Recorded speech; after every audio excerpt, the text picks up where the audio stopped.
The story about how this house came about is really quite lovely. I lived a few blocks east of here, and I was taking a walk with my grandson, and we had often take walks on the when we get together every week. And he decided one day he wanted to walk over here, and we'd never done that. And as we walked into this neighborhood, which I had been in maybe once or twice in the 8 or so years I'd lived there, I realized it was peaceful, it was quiet, and that I was in love with it.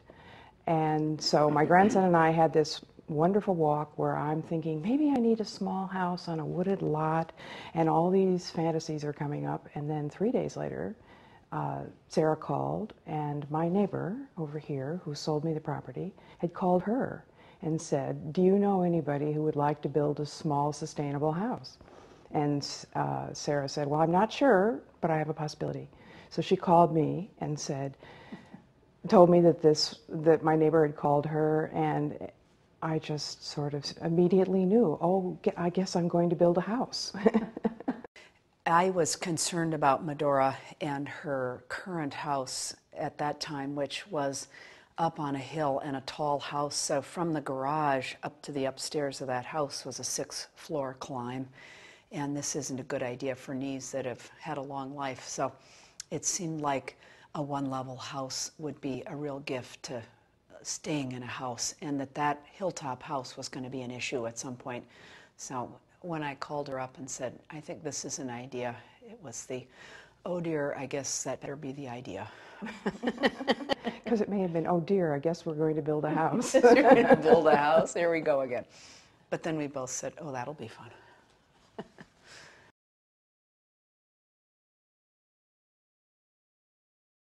The process of design, bid, build has an interesting relationship in that the owner has a contract with the architect and the general contractor has a contract with the owner. So there's not a direct tie between the architect and the contractor.